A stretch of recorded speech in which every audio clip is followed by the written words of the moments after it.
All right, welcome back. We're now ready to start building our web application. Let's throw some confetti.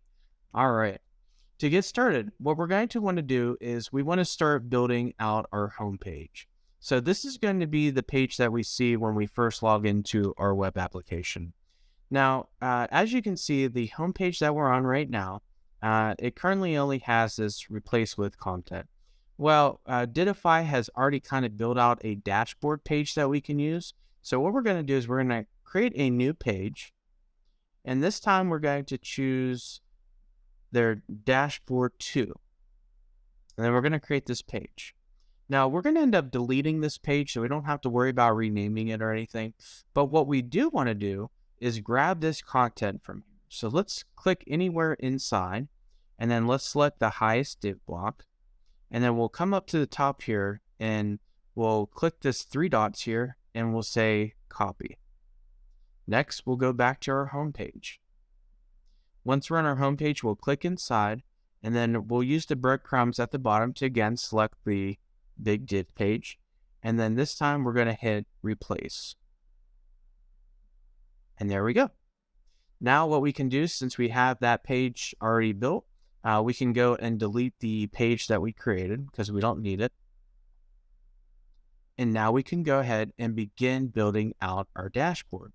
Now we're going to use some of the elements that are seen here and others we're going to replace. So let's start with the welcome back user. Obviously, we don't want it to say welcome back user. It would be nice if it could say like welcome back Preston, which is the first name. So let's go and select that and then click the gear icon here and hit the text button here. Now in this case, we're going to use a variable. We're really going to be using a formula, but I like to start with the variable first, and I'll show you why here in a second. So we'll click variable and we'll click global. We'll find our current user model and we're going to select first name. Now, instead of hitting OK, we're actually going to hit back. Now, once we're at back, we're going to hit formula. And this is why we wanted to do what we did, because you can see here, it already put out the complicated part of the variable for us. So there's a little bit of editing we have to do here. So inside of the curly braces here, we're going to put a quote and then type welcome back, and then we'll do an end quote.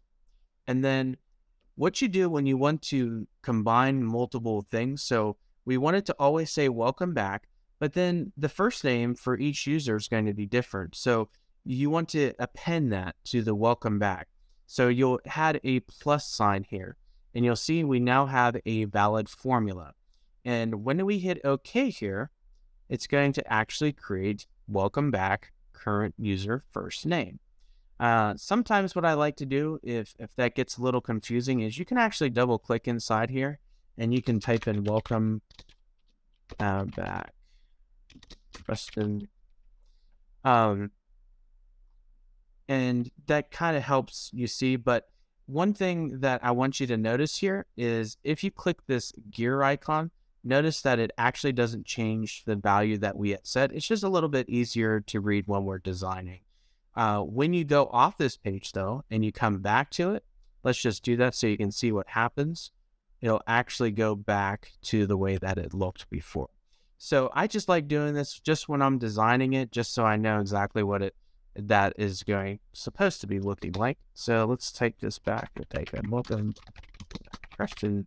All right. Now, we can get rid of this interesting text here because we don't actually need that. So let's just click off of that and click onto that and delete that. Okay. Now we are going to want to keep these two here. On this third one here, I think we're going to do something a little bit different. So I think what we're going to do is let's type a welcome message to users here. So we'll type in welcome to our customer portal. If you need any assistance, please call correct phone number 100. Okay. So when users log in, they're going to get a nice little message. So if they have any problems, they can call our phone number for support. We can get rid of this too because we don't need it. Now, to get rid of it, all I'm doing is I'm just clicking the number 2, and then you'll see it's highlighted in blue here. And then I press the delete key, and that actually gets rid of that. Okay, so we got our welcome message here, so that looks good. Next, what we're going to want to do is probably, since we know we're going to have messages and clients are going to be able to message us through this, we probably are going to want to have our unread messages here. So let's go type here, and we'll change this to unread messages.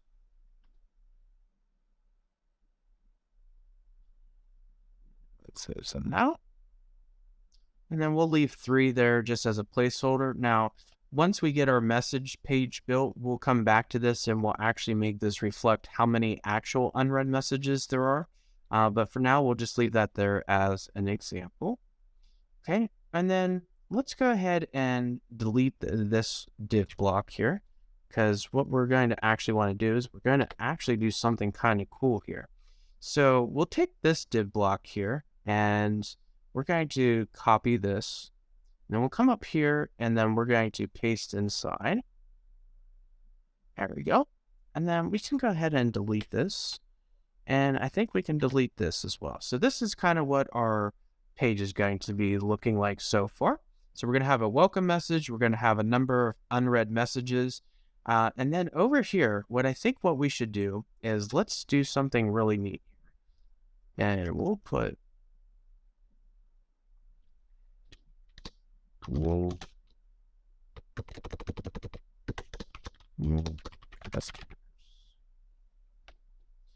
and what we'll do is we'll actually have a list of actual new customers, so that when we log in here, we can actually see how many new customers we've gotten and added in the last maybe 30 days or so.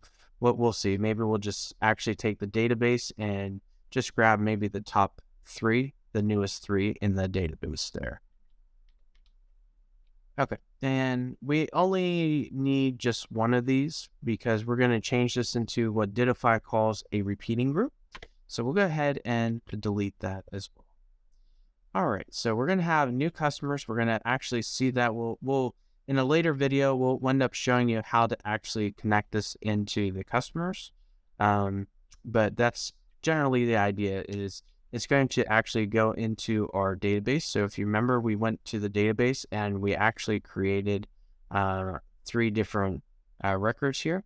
Let's go ahead and add in a date created. And then we'll just do that as a date, and we'll change that to US format since I'm here in the United States. And then let's go in and just go ahead and put in, let's do this one for today. And then we'll do this one, John Smith, we'll do him for Tuesday. And then here we'll go select this to the 23rd. Okay. Now let's go back. We have that added to our database. And one thing you'll notice here is we have a sidebar here. Now, this is going to be the main navigation. Right now, there's just the home page on there. So we're going to want to modify that. But I want to introduce you to something that Dittofi has, which is called partials and prefabs. Now, if we click on this element button here, we can see that partials and prefabs are empty. But let me explain to you what a partial is. A partial is something that if we want to add a nav bar, for instance, into our web app, we want that on every single page. And man, if you got like 50 pages, you don't want to have to be editing 50 different sidebars. So what a partial allows you to do is it allows you to create one sidebar or one navigation, and then you can make changes on that, and then those will get updated on all the pages all at once. Now, we do have to add that to each page that we build, but once we add it to each page, then that's it, we're done. we can do editing later. So let me show you how we do that. So what we're going to want to do is we're going to actually want to take this, click on the sidebar here, and then we're going to go all the way up on to, let's do the div block right here. And then what we're going to do is click that 3 dots, and then we're going to click create partial. Let's try that a little. Create partial. There we go. So you can see it's called new partial. Even though we're only going to have one for this project, it's best to just rename your partials to something that's actually what you want. So we'll call this sidebar. That way we won't, and this we'll call this main navigation. And it looks like our other one did show up there, so we'll go ahead and just delete this one.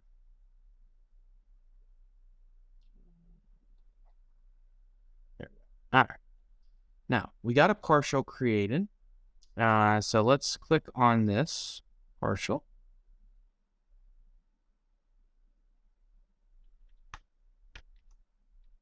Okay, now this part might seem a little bit different, but just bear with me.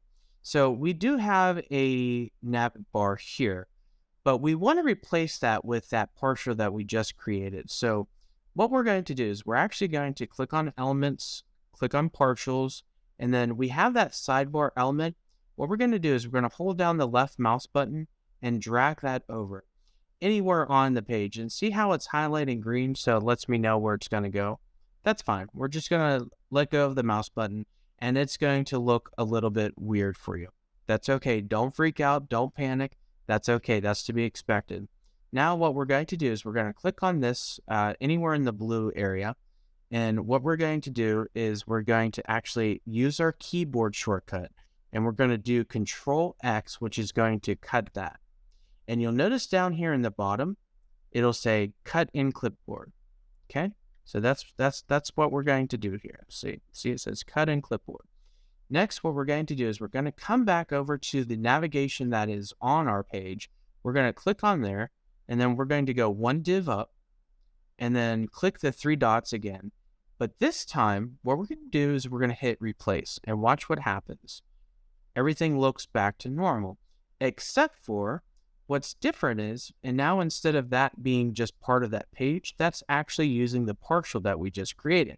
So now if we click on that, notice down here in the breadcrumbs, it actually says sidebar, the name of our partial.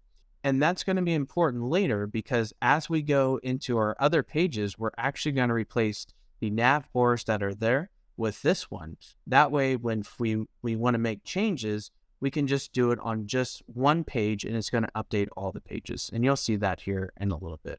So now that we got that sidebar built, our home page is actually pretty much built. What we can do is we can actually go up to here. We're not going to need to search for anything, so we'll just go ahead and just delete that. Delete that. Don't need these icons, so we'll get rid of that.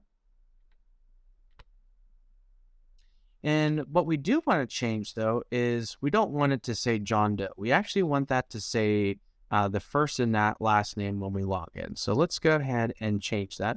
So we're going to click on the gear icon, click the text, and we're going to change this to a variable. And then we want to get the current user's first name. But instead of hitting OK, which is what you might be tempted to do, we want to get first and last name. So what we'll do is we'll hit back and then go back to our good old formula. And here what we'll do is we'll just copy this. And then we'll go right behind it. Remember, if we're appending 2 things, so we want to append the first name and the last name, but we also want a space. So let's do plus. We'll do quote, space, quote. And what that's going to do is first name, put a space, and then we're going to want to add the last name. So we'll do plus, and then this time we'll paste that code in that we did before, which we grabbed this current user first name. And then all we have to do is change this from first name to last name. And so basically what that's saying is we're going to take the first name plus a space and then plus our last name and hit OK. All right. Next up, what we're going to want to do is build our code.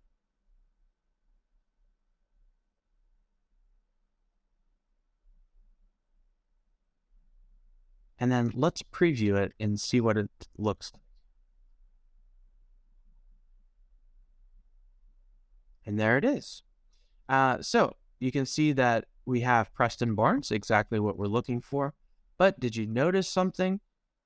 We got a little problem here. Welcome back, Preston. We forgot to add a space. So let's go back to here and we'll go into the gear icon.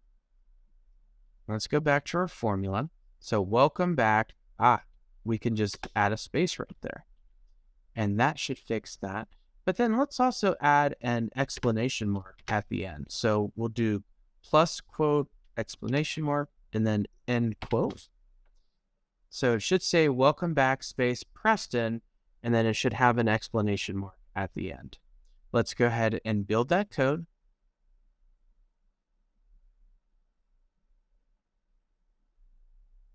Once that's done, we'll go ahead and refresh. Yeah, let's go over here and refresh. And there you go. Now you can see the changes that we've made in real time. So let's go work on our new customers. So in order to get new customers working, we're going to have to do a couple things. So the first thing that we're going to have to do is we need to pull in any new customers. So we have to create an action in Dittofi that says, okay, let's go ahead and grab this data from the database. Because remember, we're going to probably want to limit it to maybe, in our example here, we'll probably just do the top 2 customers that were created. But you could do that as many as you want. You could do 5, 10. But I think for our use case here, what we're just going to do is limit that to 2. So in our next video, I'm going to actually show you how to create a back-end action and then a front-end action, because we need both of those to work together to be able to accomplish what we were looking for. So I'll see you in the next video.